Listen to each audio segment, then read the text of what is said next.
Hey guys, Kyle the Death Knight of Enemy here, bringing you my review for Black Clover episode 22. And first thing I gotta talk about in this episode is Rades and what he said in this episode.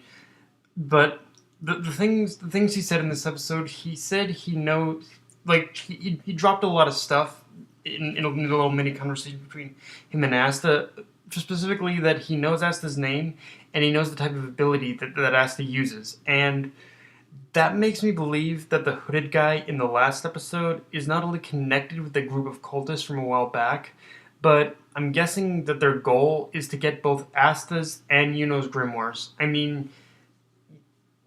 It's pretty obvious. Like, why in particular would in any group at all even go to the kind of length of trying to learn the abilities of one kid in his grimoire? But like I said, I don't think it's just Yuno's grimoire they're after.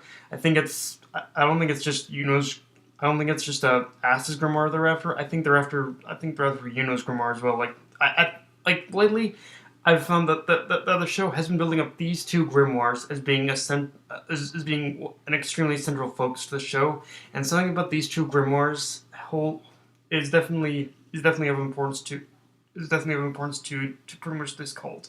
So obviously they definitely have some kind of a they have some kind of reason for there's some kind of reason for pretty much going after Asta, or just learning about Asta and his grimoire for sure. So yeah, it's definitely the Black Clover grimoire and definitely the Black Clover grimoire and I think it was the Four Leaf Clover grimoire are going to be important definitely going forward after this as well. But to me, the MVP of this episode was Fuegoleon. Like, I mean, honestly, to me, the man that is known as the captain of the Crimson Lion Knights Order is just amazing. Like on both the battlefield and giving a motivational speech. And when he chastised Noelle for letting her siblings get to her, it was both funny and heartfelt. I mean, I really like how it was handled because, on one hand, there's definitely some obvious messages there about looking past your weakness to get stronger and letting your thoughts distract you on the battlefield. And letting your thoughts distract you on the battlefield is dangerous. But in the way, I really like that. I really like that it. I really like that in terms of like the messaging and who delivered it to Noel. I'm glad that the person who delivered it was in fact Fuegoleon, because I feel that he was the only one who could remind Noel of these things, because both himself, his family, and Noel, definitely the Vermilion family and Noel as a whole have definitely suffered the scrutiny from being related to the Silva family, and in that respect, I can see Noel actually really starting to develop after this as well too. So yeah, I really like that. Aside from that, there's definitely a bit of in-canon filler in this episode, which for the most part centered on the other Magic Knights fighting the zombies, and I liked it for two reasons. The first is that it did intensify the threat of Radi's magic, and showing it is a legit powerful type of magic, with the whole necromancy and curse thing, of course. But the other thing I liked about it too is that in regards to the chapter, these two chapters that it was based around, uh, like the chapters themselves, that they really just kind of showcase the Magic Knights they're just kind of one-shotting the zombies with no real struggle.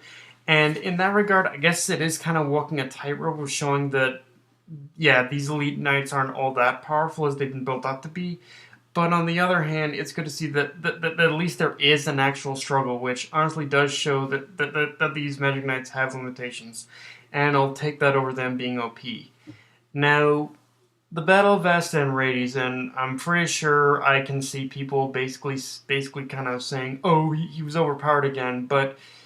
And here's the thing about that battle. He Here's the thing about that battle for me. He never, like, of course there's the next episode, but see, if you think about it, this battle, it isn't over.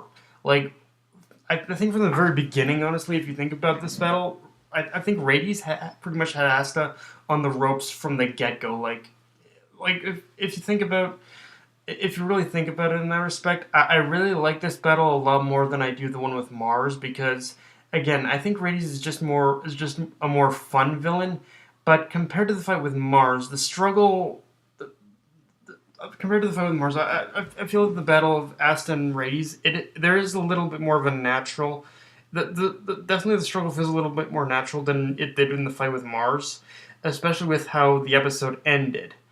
And well, like I said, I think majority of that it just comes from the fact that if you really think about it, Asta's whole thing of Asta's whole power, it is once again it is just showing once again the limitations of his power. It isn't as OP as we think it is because when you really look at this battle, what was it mainly? It was just Asta who's fighting that who's fighting. I think it was the zombie Jimmy or something like that. Like it was just him fighting the zombie. He wasn't actually fighting Rades. And Rades himself, like he ended up fighting Asta on two fronts. He fought Asta with using his zombie, but he also cursed Asta, and that curse you could definitely see is affecting him. So it's really it's at this point it's really just a it's really just a, it was a giant battle of time, and unfortunately, and Rades kept pretty much biding kept was constantly biding time in order to let the curse take in order to let the curse take Asta's life. But and even though in the end he even though in the end Asta ended up defeating Jimmy, um, I I really like how in the end Asta still wasn't even entirely able to defeat wasn't able to defeat Rades, to be honest with you. And okay, so let's let's talk about that ending. And of course it is obvious Ass is not dead. In fact, the preview pretty much cements it. But one thing I like out of this out of that ending is that even though Asta is and but like I said, the one thing I like is that Asta's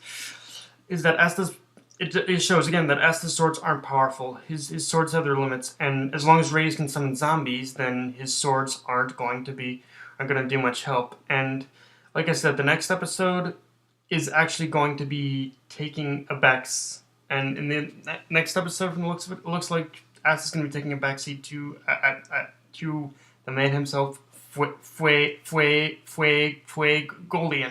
And yeah, because I think we're about to see him jump in. And to be honest with you, I'll take a battle of him, of those two over Asta and Rades, because honestly, I'm pretty sure that Asta has kind of done his thing. He definitely can't defeat Rades, so let a more experienced fighter take over. And yeah, I can see. Let's finally see what he can do. And yeah, I'm just really excited for that battle. But yeah, guys, that's my review. If you enjoyed the video, like, comment, subscribe, follow me on Twitter and Facebook. Death Knight of Anime, signing off.